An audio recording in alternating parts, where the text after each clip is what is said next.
What's up, ground up house flipping crew? We are here at another one today.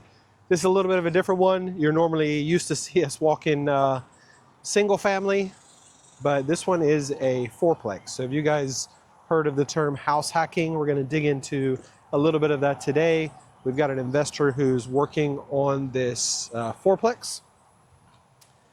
And I'm going to talk about how it's such a great investment, how a fourplex can really trump a single family house, how you guys can get into it, go into the numbers of this one, break down the cash flow, talk a little bit about property management. So yeah, we're going to walk it here now, kind of talk it over. Wait till the end of the video, guys. We're going to break down all the numbers on it, kind of look at what he's hoping to cash flow and run some scenarios. So excited to have you guys come along with us. Let's walk this fourplex.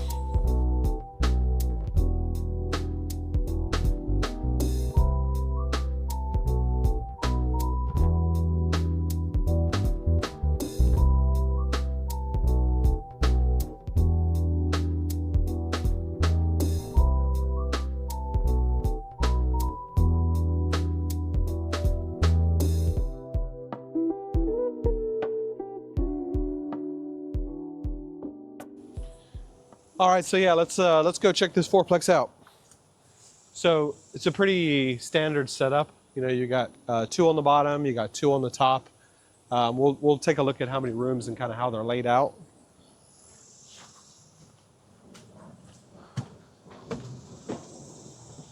Looks like you have pretty adequate parking.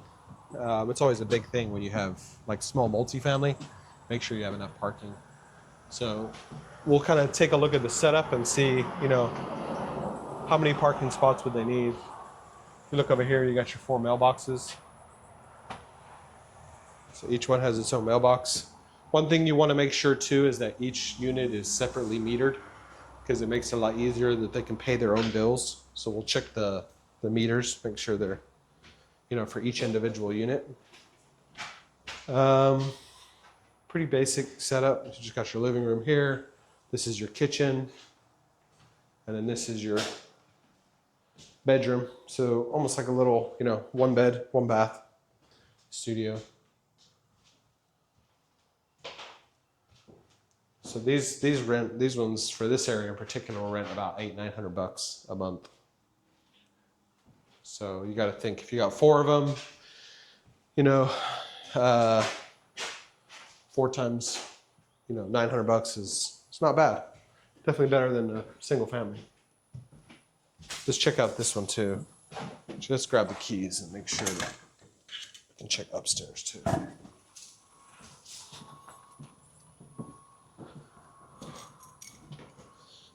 So same setup.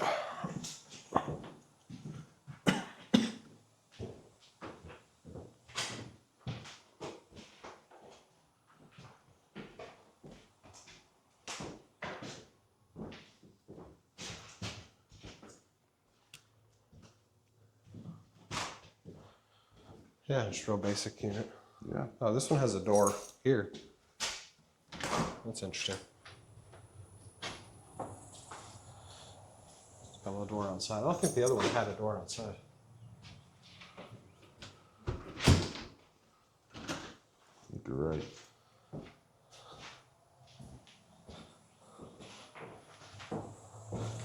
So yeah, let's go up and check out the upstairs unit, see if they're the same layout.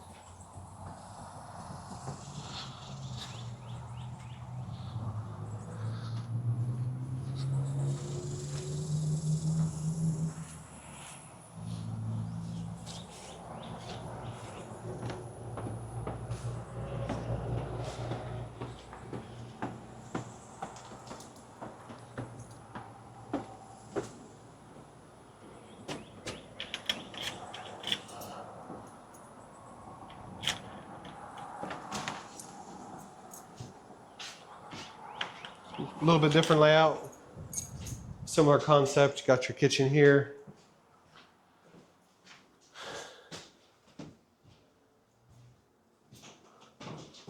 Wood floor? Huh? Wood floor? Yeah, it's probably the original flooring under here.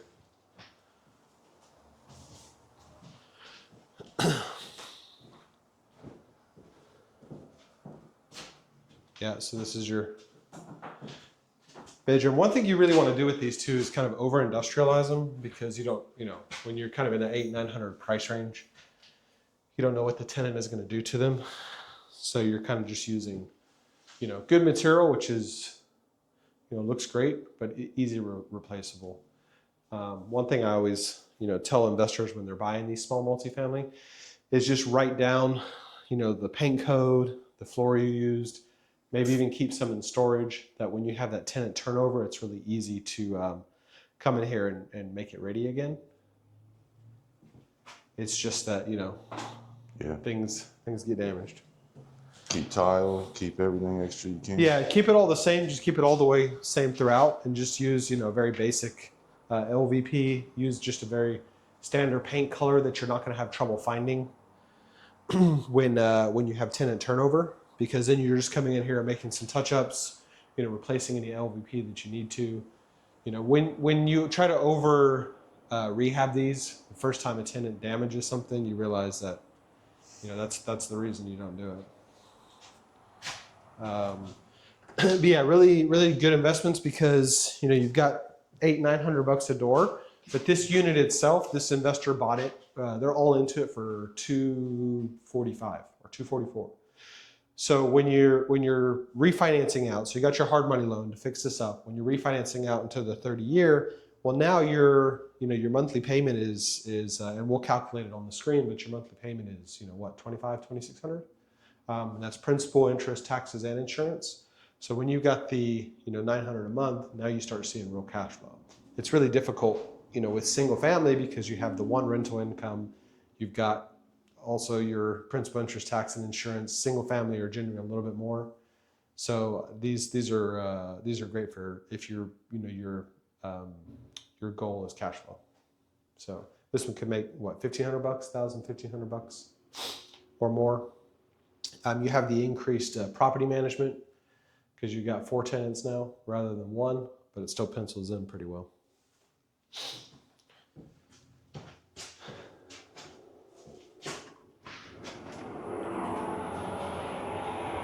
Let's take a look around the unit and see if it's got 4 meters.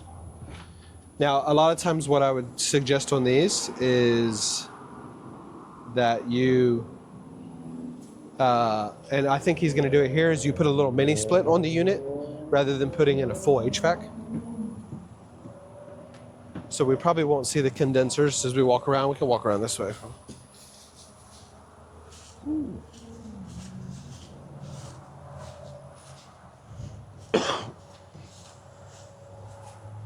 Just put new windows in. Siding looks in really good shape. He's repainted the exterior.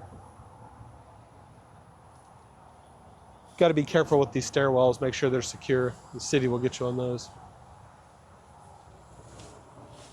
Oh, they've got a fence here, a little carport. So it might be additional parking back there.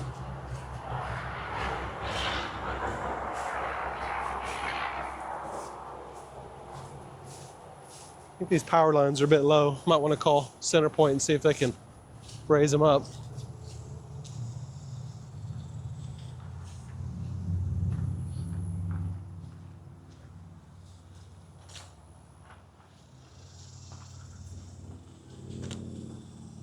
So we'll have to pull the survey up.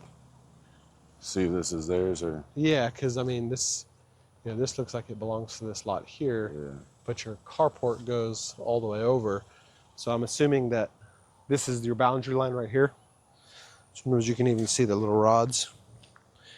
But it looks like this carport is encroaching onto this. So we'll pop the survey up onto the screen.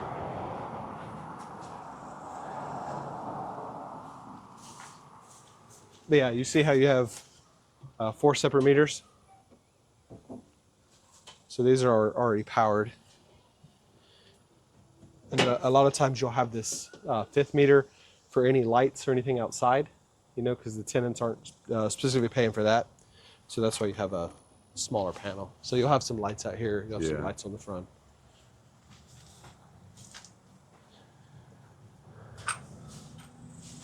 I guess it does have a door over here. It is, yeah. We didn't even realize that when we walked by. So yeah, they'll just mount the mini splits for each unit. The units are small, so it's going to keep them nice and cool. Much cheaper option than coming in here and putting in a full HVAC. Easier to maintain too. And a lot of times what happens is you'll get a condenser or HVAC which is too big for the unit, and then it's not great because it basically overpowers it. You could also put in window units, but one thing with this type of unit is you'll see that things like your washer, dryer, window units, if you have any kind of tenant dispute and they move out, they tend to grow legs, right? Yeah. So they'll tend to walk off with them. So when you have that mini split mounted, it's definitely a better option.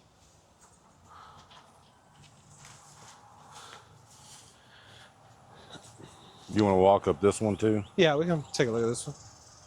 So one really cool thing about these two is there's different types of loan options that really help with these.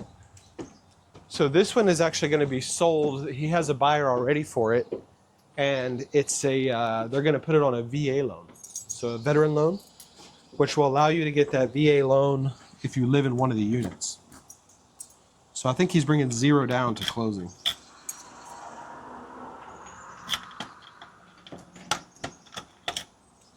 I'm no VA expert, but if it's your primary on a VA loan, you don't have to pay property tax. Wow. So it's a good house hack. Live in one, rent out the other 3, and then you have everything covered. You're basically living for free. All right, 4th unit. These definitely don't have a door to outside. Additional door, just this one. Walk in the plank.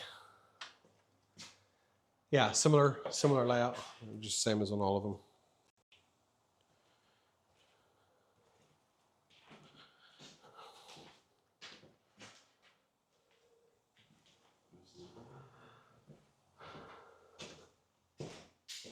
Still, just one of the downstairs units didn't open up through the kitchen.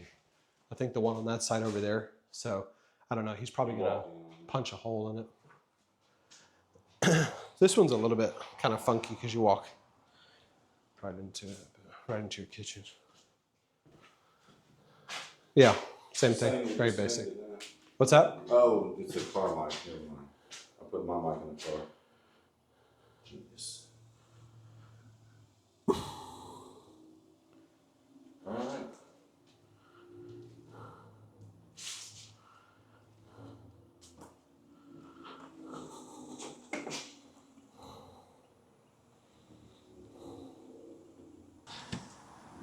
So what's really cool about this one is the investor actually has a buyer already, and the buyer is getting a VA loan. So a VA loan, he was a veteran. There's a lot of benefits to that. One of them that I think he's bringing no money down to closing. He is going to live in one of the units, and he's going to rent out the other 3. So investors already got it sold, rent out the other 3 units. So essentially he's living for free. So it's a really cool option. And one other thing, and I'm no VA expert, is that if it's your primary residence, that you don't have to pay property tax on it. So it's a great house hack. You've got $900 from 3 units. You're living in 1 unit. You're essentially being paid to live there, right? No money down at closing. I mean, that's a fantastic investment. So pretty cool with those VA loans.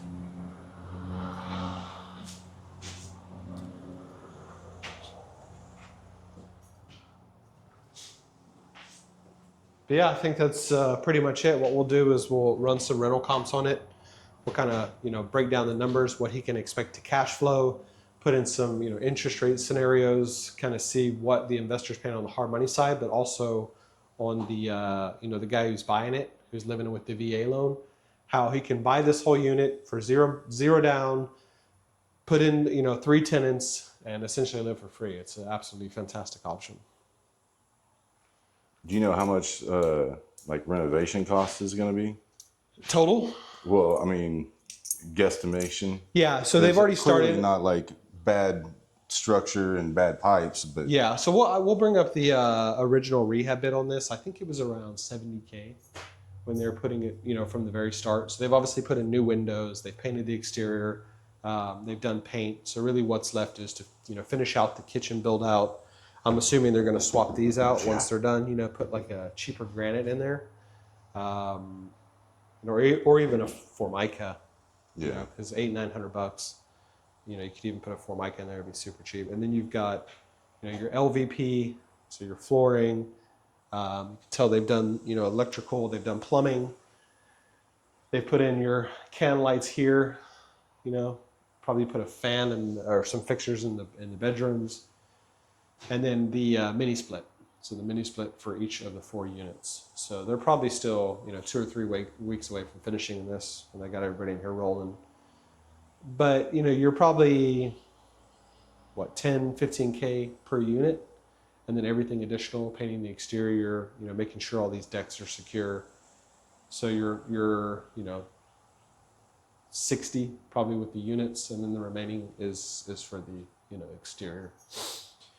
So, but the buyer on this got a really good deal. I think he was in the 170s, 180s. Total debt on it right now is 244, and then he's going to be selling it for around 320, I believe, Wow.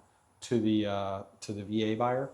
So a lot of times the investors want to keep these and have them as cash flow, but for whatever reason he had a buyer come along and it made sense to him. So, you know, he'll cash out on essentially flipped it. These can be a little bit tougher to flip, and really the reason they're tougher to flip is most people who buy these are investors, right? So if you put it on the market, more than likely you're going to be attracting investors who want to keep it for cash flow. And what do investors want? They want a deal, right? They don't always want to pay full retail on them. So it can be a little bit trickier to get that full appraisal value when you list them. But targeting like the VA guys would be a really cool technique. You go to, you know, some loan brokers who are specifically working with VA buyers and say, hey, we're remodeling fourplexes, and kind of have the buyer in place. It's really a win-win, because your VA guy needs a fully rehabbed unit, because they can't, you know, they don't really necessarily want to come in and do all the work and rehab it and finish it out. So it could be a really cool niche to flip them to VA buyers, which is kind of what happened with this one. So yeah, if you're a new investor and you're going, you know, straight into these fourplexes, which I really don't think it's a bad idea, because if you're purely into it for cash flow, these are great, right? You know, how many single family houses is it going to take you to get to $1,500 cash flow a month? It's going to take a bunch of them. But one thing I would probably suggest is, if it's your first and you don't have any experience in managing tenants, you know, and especially tenants who are, you know, you're paying less, you know, they're sub $1,000, you're going to have some issues with the tenants. That's just what it is. When you have, you know, a cheaper rent, you're probably going to have more problems. So what I would suggest, and you know, if you're moving straight into these, is to find a local property manager who has some track record with working with these small multifamilies.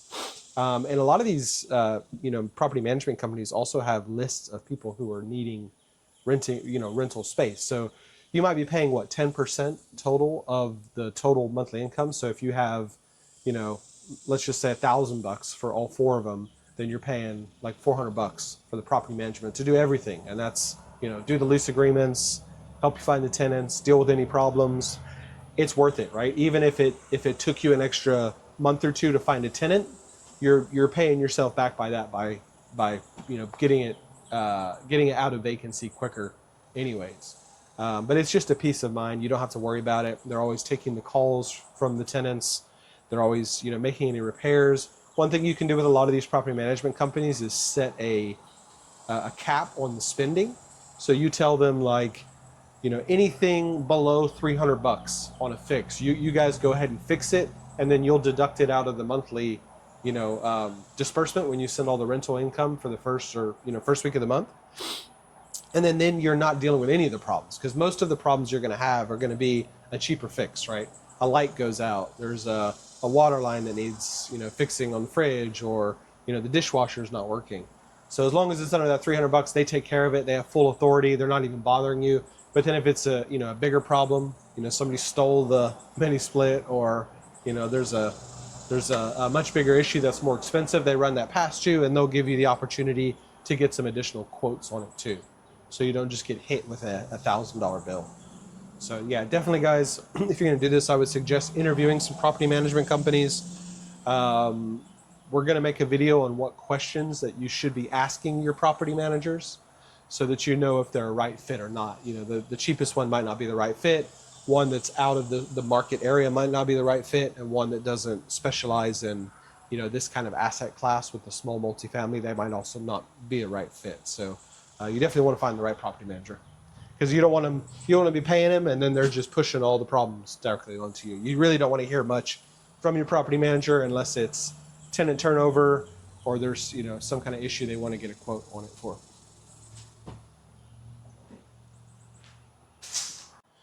A lot of times I like them a little bit better when they're 2-bedroom, 1-bath, because it's a little bit, kind of opens up your tenant base a little bit more, maybe for a small family if they have a kid. These are 1-1s, but a lot of times the market rate or what you can rent them for is dictated by the area.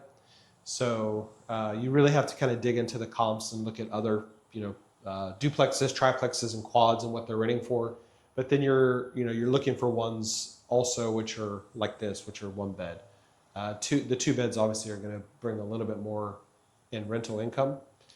But I think for this one, we've, you know, taking a look, I think the 1-bed, you can still get that 850, 900, even maybe up to $1,000 a month. So it's still worth doing. It still cash flows better, but 2 beds are going to be a little bit better. You're going to open up your tenant base a little bit more. But you know, what's also in some of these areas is that a lot of the ones who rent this are workers. So they work with the plants. So it's not necessarily also a family. It's that you have, you know, multiple workers, you know, within the unit. That's another thing to really look for when you're looking at an asset, is to look at the industry in the area, because that can really dictate the rates too. You know, if they have a lot of, you know, blue collar workforce, they have power plants, or, you know, here it's oil and gas. You're very close. You know, we just drove by the port. That's gonna dictate the rental, how much you can rent them for too, because of the supply and demand. And you know, you saw it as we were driving in. We're 15 minutes away from the port. So to have a place where these guys are hard workers, you know, really they're just coming home to crash every night, and then they're going out to work. So these types of unit are perfect for it. You know, if you put this in, you know, downtown Houston, the price is going to double or triple.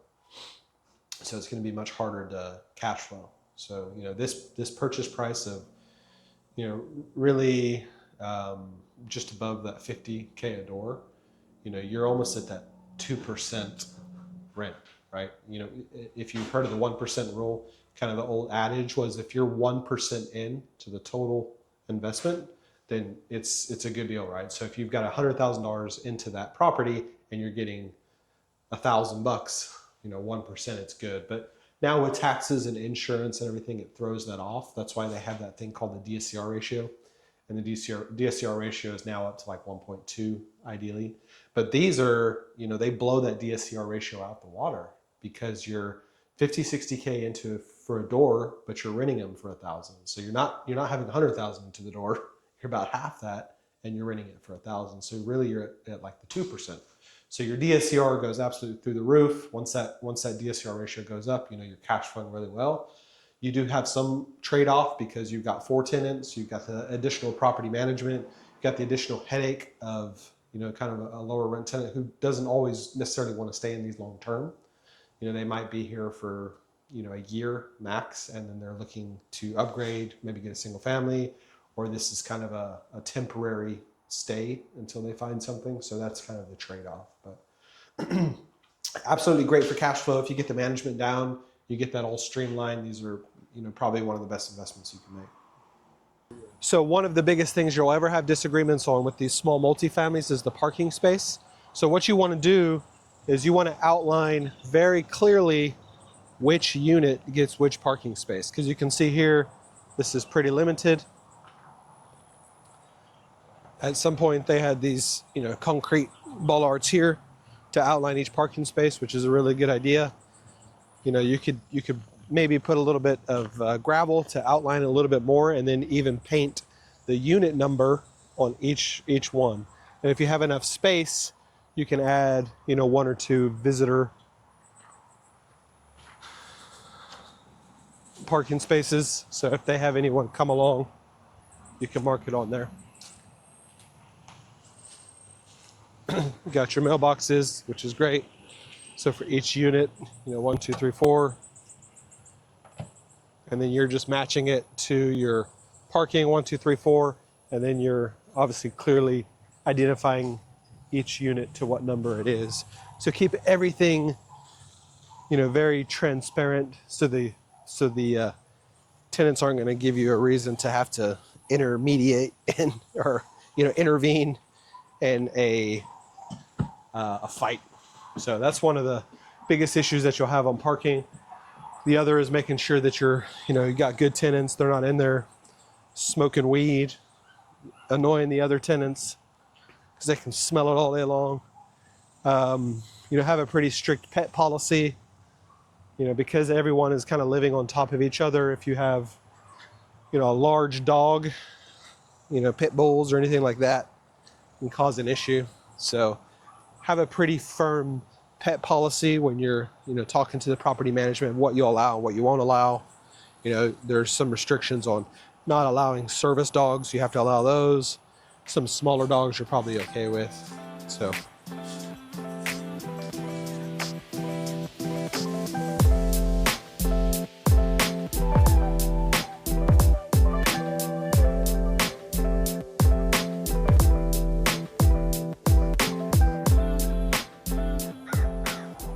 Also, speak to your property management team if they're going to be looking after the landscaping of the property. Especially out here in Texas, this grass grows fast. In the summer, you got to cut it every week. That'll annoy your tenants if it's, this height all the time. So see if property management will handle that for you, because it is your responsibility on these fourplexes. Obviously, single family, it falls on the tenant. If your property management does not handle that for you, one thing I like to do is when you're visiting, drive around, find a company who's cutting grass within the neighborhood, and then just ask them, to quote you on doing this every other week in kind of the not peak season. And then during the summer, a lot of times these will need cutting every week. It's also why I don't love huge lots on some of these. This lot is, I believe it's only about 3,600 square feet. We'll have to pull up the survey, obviously, to see what's going on back here. But 3,000 square foot lot is pretty manageable.